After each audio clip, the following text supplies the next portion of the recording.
I'm Ted. This is the Real Ted G podcast. I have Bing, my producer, with me. Hey, everyone.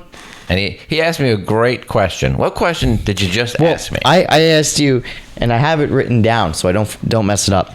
Do you go off of referrals or do you prospect when you get new listings or buyers? Well, I didn't always work only by referrals. When I do go prospecting, Bing, is usually with a new agent, unless I have like a real target or they have a target on their back and I want to get something. No, I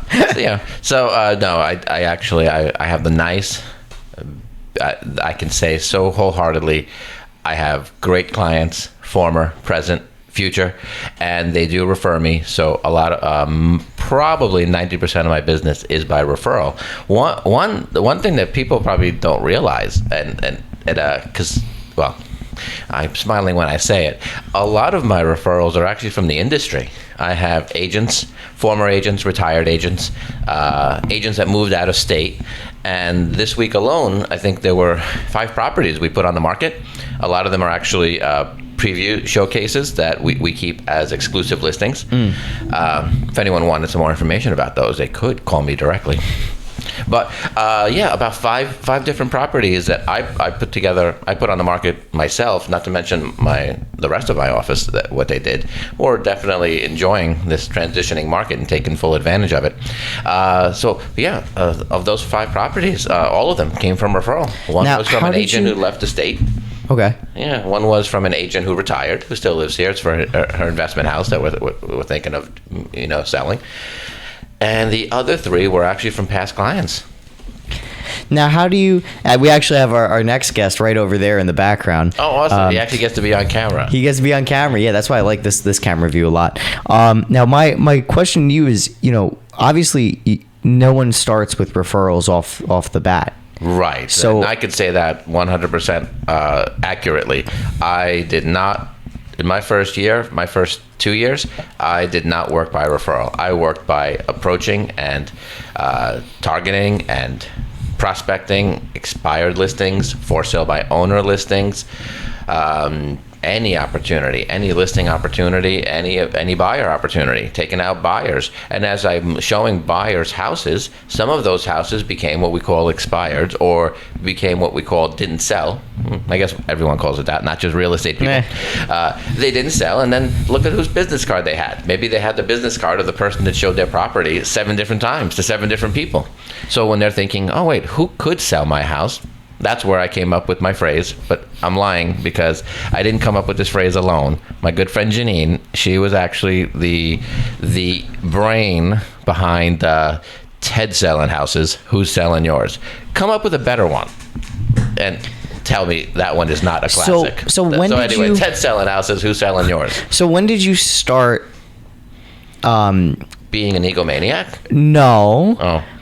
That's a different. That's a podcast series in itself. Egomaniacs aren't made; they're born. So, when did you get to the point when you didn't have to prospect anymore? How did that happen? Like, how did you get to that point? It has to do with creating an atmosphere and becoming a person in the industry that is more of a magnet than. If you can't fish with a magnet because fish aren't metal, but if they were, I'd fish with a magnet. You draw the fish to you. So it has to do with building an atmosphere of trust, building an atmosphere of competence, an atmosphere of being knowledgeable and being the go-to person. A lot of people preach this, and I hear it all the time. Oh, network. I never got involved on that networking level. I attended a lot of events. I did my part for my own education and also to benefit my clients. And a lot of people who still preach, join these groups and become a networker. I look around and I think I actually don't come across their names when it comes to showing or listing homes. I come across the names of the people that are probably the hardest working people in the industry. If you know someone who's put together or who's obtained anywhere between 5 to 10 listings in the last 6 months, give them a round of applause because that takes a lot of work. I don't care if they make it look easy. So just because someone makes it look easy doesn't mean it is.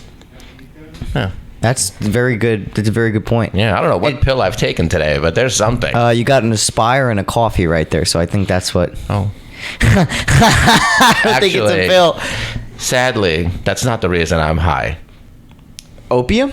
No. Damn it. Like all things I mention about real estate, Pretty Woman, there's a quote. I'm high on life. Can't you tell? Yeah. And I am. I love it when clients, when you have a client that needs help, needs to sell a house, and wants to, listens to you, and then you get a text that says, yeah, I'm going to leave a day early. You got everything under control. I said, absolutely, Tony. You got me the key. The house is cleaned out. Don't worry. I'll let you know about the offers that are coming in about 7 to 10 days. Obviously, I'm going to update him on a regular basis. Well, Anyway, does that answer your question? No, I don't think if anyone could work by referral from the very beginning, I would have to believe that they would have to be in some similar industry where you actually parlay a good contact list, a good referral base, and actually turn it into, great, you have people referring you. I still think the only way to keep people referring you is to constantly be up to date on the market. Be the professional, the competent professional, that it's not about knowing how to close, closing is for, coffee is for closers. Energy drinks, that's for everybody else. No.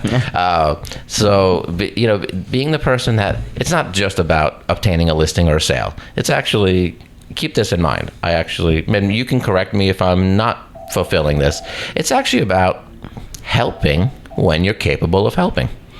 That's my motto. Helping when you're capable. Yeah. My other motto is karma's a bitch, and she's on my payroll apparently. Fuck. Well, I agree with that, because when you if you overextend yourself too, like, you're not helping anyone. Yeah. And you have to know exactly what you can do and do it. I mean, right now, you've seen me in the office. It definitely is probably the busiest I've been in several years right now. And there's a lot to take in. There's a lot that, you have to prioritize. Clients come first. Clients do come first. I mean, agents I hear come your first. phones. Agents, clients come first, because we're all here. Without our clients, we wouldn't be here. So clients come first. End of story, bar none. Their needs actually are put before my own.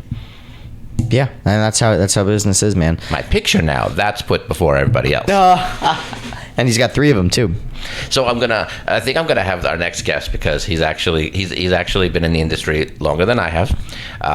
But we share a brand. We are both Coldwell Banker managers, and I'm actually gonna let him have this seat. Just because, it's always nice to acknowledge someone who's made it through so many different markets, and I'm looking forward to speaking with him.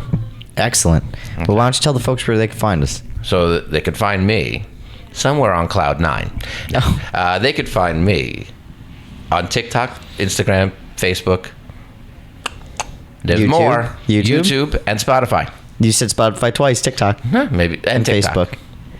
And Facebook. Thank you, Bing. Thank you, sir.